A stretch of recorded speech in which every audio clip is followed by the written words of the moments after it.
The history and heritage of Ireland is spread countrywide, and it's on display for all to see. There are a few sites, though, that are consistently popular and busy. So today, I'm sharing with you some of Ireland's most visited heritage sites, as well as my personal favorites that might get you off the tourist track and away from the crowds.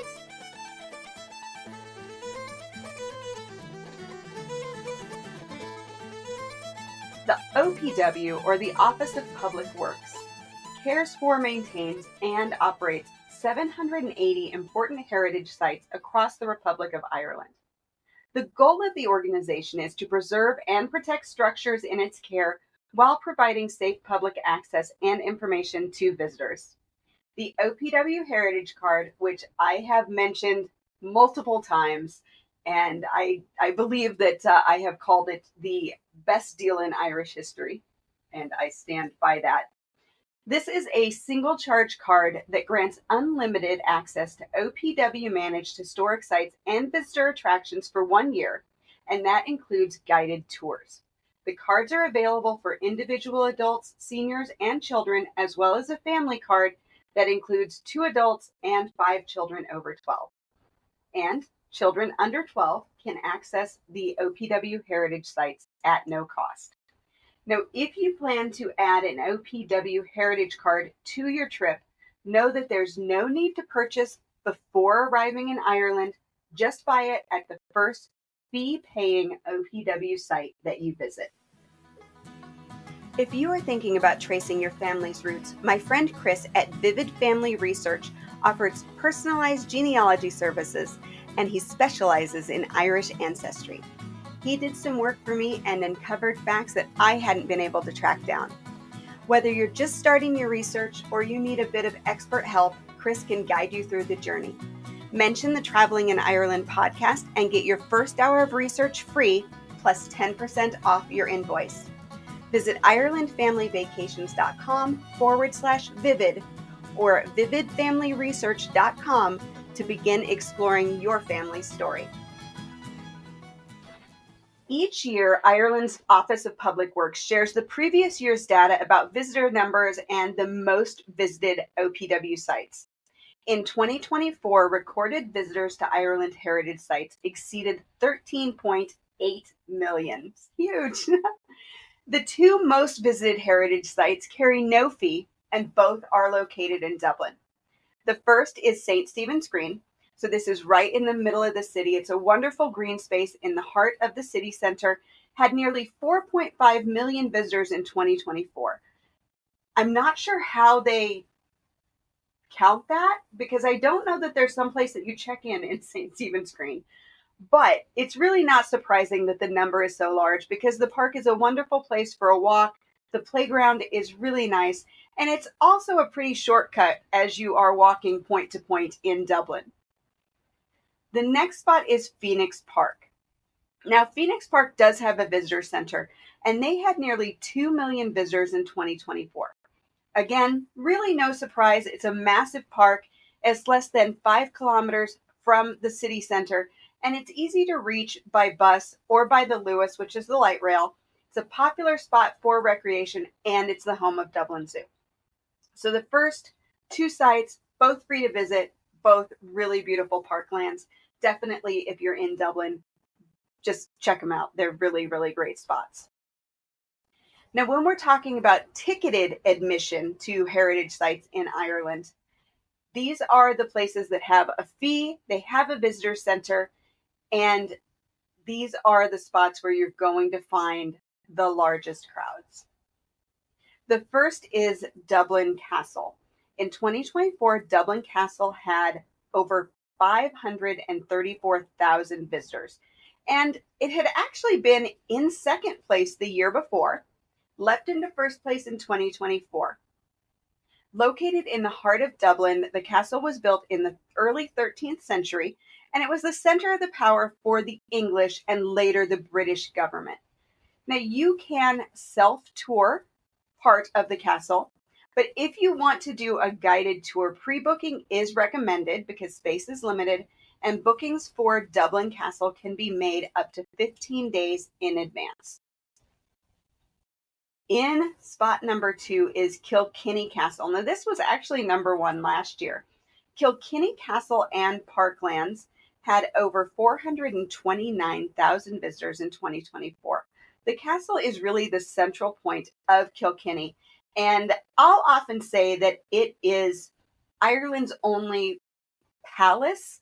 And I realize it's not a palace, but it has that palatial feel to it. So when you're thinking about Irish castles, a lot of them are tower houses or they're big Norman strongholds. So I think Kilkenny Castle really is the one in Ireland that has that beautiful, palatial, extravagant feel. So it's really a grand place to visit. Now, it's important to note with Kilkenny Castle that the parklands are open and free to visit. The Riverwalk is really, really pretty. And there's a nice playground as well in the park. If it's a beautiful sunny day, you are going to find people sprawled across the park in Kilkenny. Pre-booking for Kilkenny Castle is not required. You can usually just rock up and get right in. Next up, we have the Rock of Cashel in County Tipperary, which had over 365,000 visitors in 2024. So this really magnificent castle actually was built as a fortress in the late 4th or 5th century and was the seat of the kingship of Munster and the inauguration place of its kings. In the 7th century, St. Patrick baptized a king of Munster here, and in 1101, the reigning king gave the fortress to the church. The structure was given into state care as a national monument in 1869. Now, pre-booking for the Rock of Cashel is not required, but I do highly recommend joining one of the guided tours as the history of the site is really, really fascinating. You can, of course, visit on your own and just wander through. It's a magnificent spot to visit.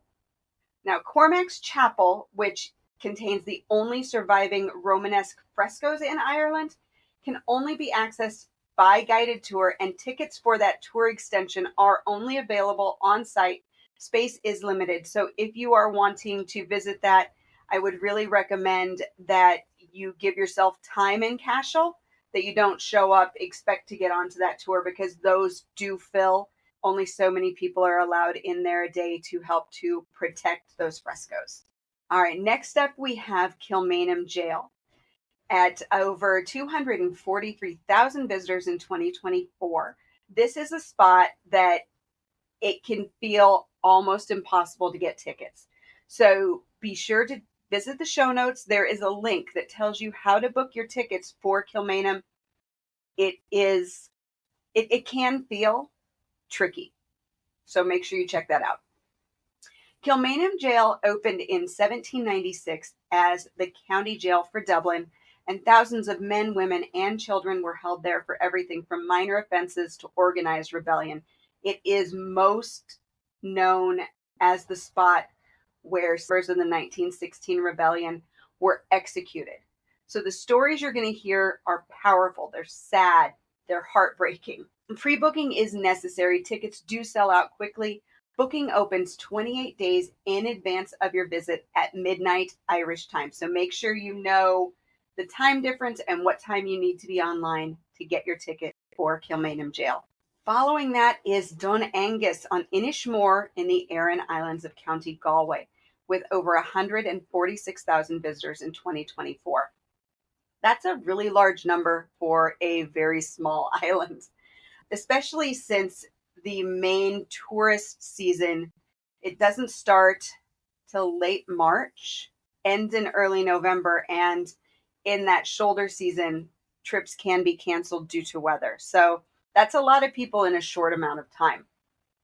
Dun Angus is the largest prehistoric fort on the Aran Islands, and it consists of 3 huge dry stone defense walls that are further surrounded by jagged stones, and it's perched on a cliff edge. It's intimidating, it's massive, and it was built for defense. So it definitely did its job there. Pre-booking is not required for this site, but visitors should know that there is a 1-kilometer walk from the visitor center to the site that is across rough natural rock, so it is not a smoothed pathway. There's also no fencing or barriers at the cliff edge, so use caution when visiting. Next up, we have Ross Castle in County Kerry at just over 143,000 visitors in 2024. Now, this low number kind of surprises me, but I think that it's because Ross Castle is not open for tours all year, and the majority of people who are at Ross Castle don't do the tour in the castle but remain outside, because Ross Castle is a traditional Irish tower house.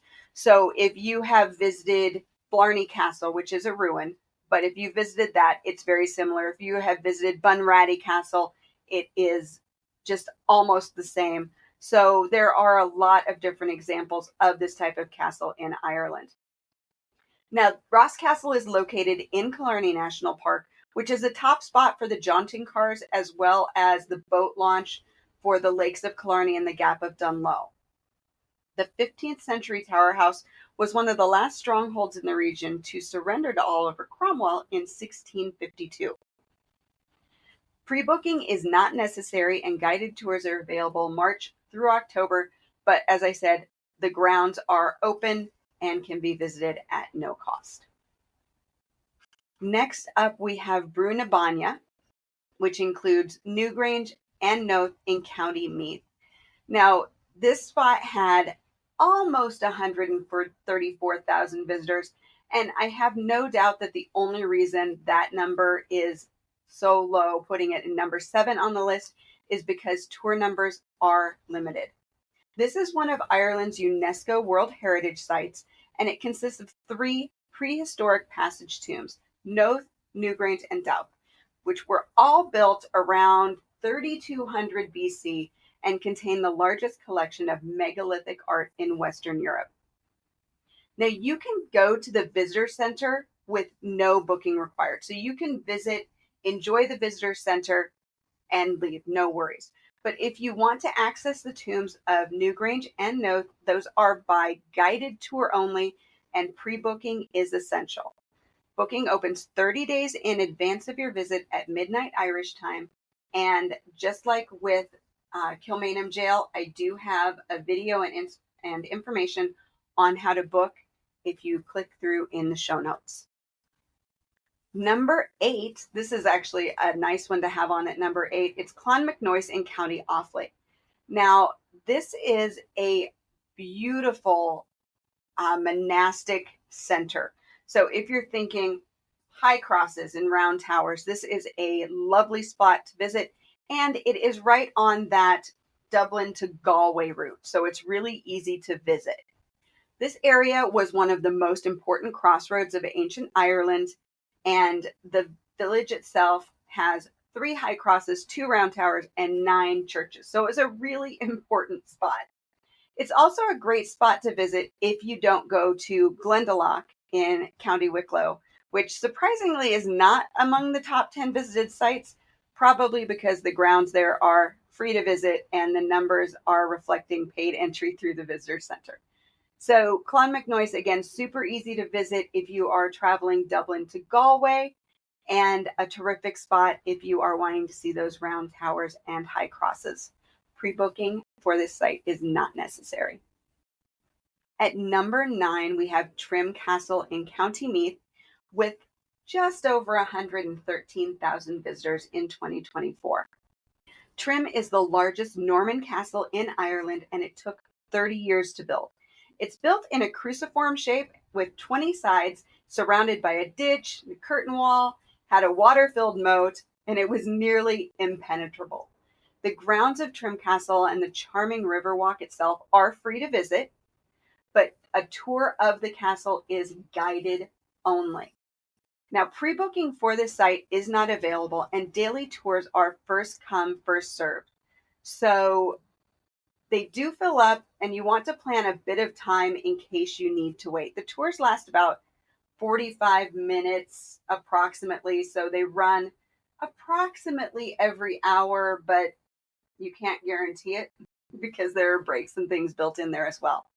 So give yourself a little bit of flexibility, a little bit of time, and definitely take time to enjoy the river walk. It's a beautiful area in the Boyne Valley to spend some time. And finally, we have Charles Fort in County Cork at just over 104,000 visitors in 2024. Now, I think that Charles Fort has come onto the list because so many people visit Kinsale. This is a really fascinating star-shaped military fortress guarding the mouth of Kinsale Harbor that was built in the late 17th century. And it did withstand a 13-day siege during the Williamite Wars. The design and the location of the fort ultimately proved to be flawed. So it's a very interesting tour when you go and visit, but it's such a fascinating site. And to be within these huge walls of this star-shaped fort, absolutely incredible.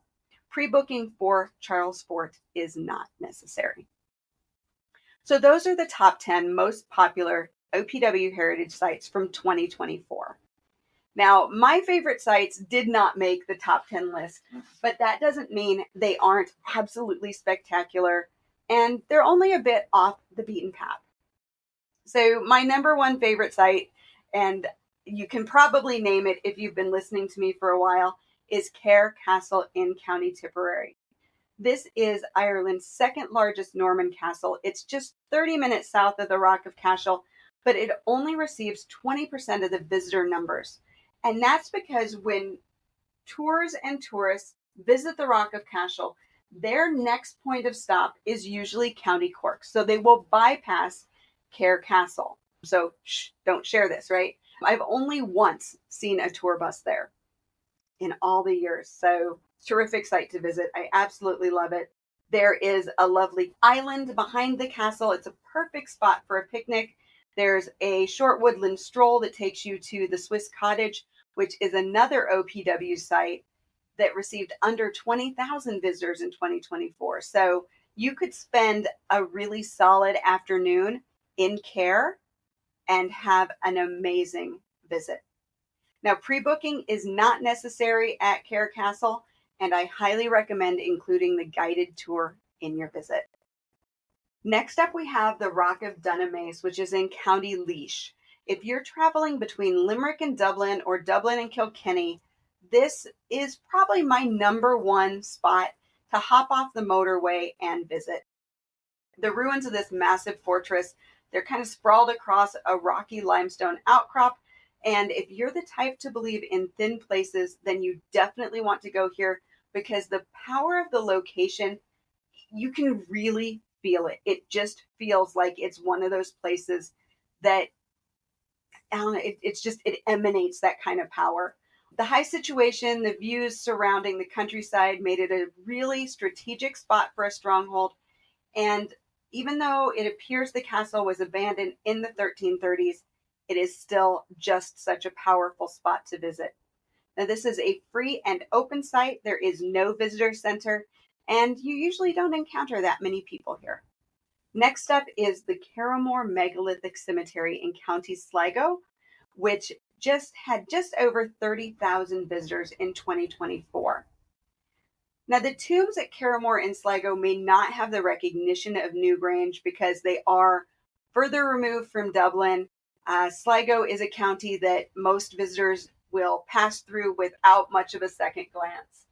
But this location is host to one of the most densely populated complexes of tombs in Ireland, as well as some of the oldest, dating back to 3700 BC. So these tombs are actually older than Newgrange. Within the OPW site, you're going to find at least 30 passage tombs in various states of survival, with at least 25 more known to be destroyed since 1800.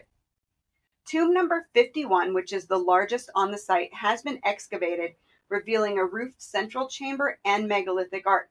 So it's similar to what you would experience if you walked into the Newgrange tomb, but it has no top.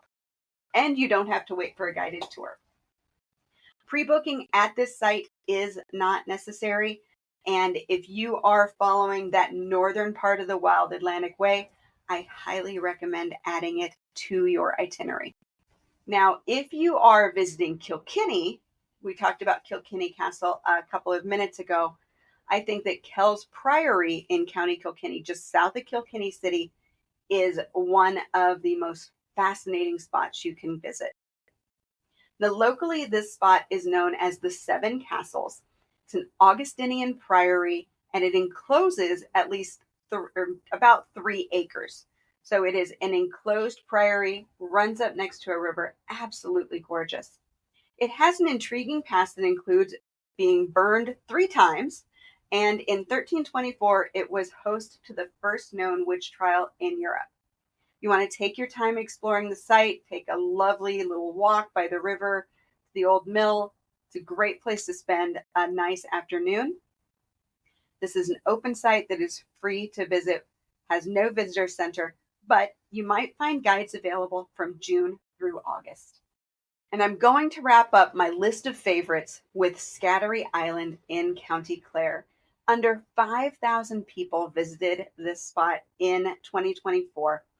And it could be, well, it probably is for a couple of reasons. Number one, it's not accessible year round. And number two, it can only be reached by boat. Now, this is a really calm 30-minute cruise from Kilrush Marina. You are in the River Shannon, so you're not out in the ocean where you're going to have the ocean waves. This monastic site dates to the 5th century and has multiple churches, a cathedral, and a round tower that uniquely has a door at ground level.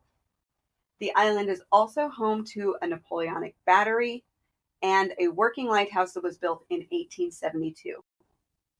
Very few people take the time to add Scattery Island to their island itinerary, but its location is a perfect fit if you are traveling the Wild Atlantic Way between the Cliffs of Moher and Killarney. You just have to time it right.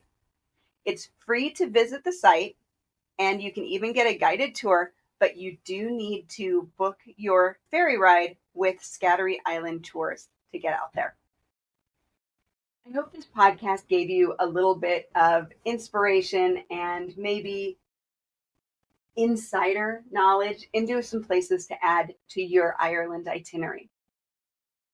If you are ready to craft your ultimate Ireland adventure, I want to invite you to discover the secrets to planning a magical getaway with the My Ireland Vacation Planner and Journal. This follows the exact steps I use to plan my own Ireland travels and tours. It has 4 sections for planning, itinerary, travel tips, and a journal, and it leads you through each step of creating the Ireland vacation you've been dreaming about. You're going to find easy-to-use worksheets, loads of advice, and fun journaling prompts to remember your magical Ireland vacation. To learn more and purchase the planner, visit IrelandFamilyVacations.com/Ireland Planner and use code podcast10 for a 10% savings. If you enjoyed this podcast, please leave a 5-star review at Apple Podcasts, Amazon Music, Spotify, or wherever you listen to podcasts. If you can't leave a review on your podcast app, you can visit the Ireland Family Vacations page and leave a review there, or go to Trustpilot at IrelandFamilyVacations.com/trust and just say something nice. I would really appreciate it. If you have questions or comments on this episode, you can email me, Jody, Jody, at IrelandFamilyVacations.com. As always, thank you so much for listening, and until next time, slán go fóill.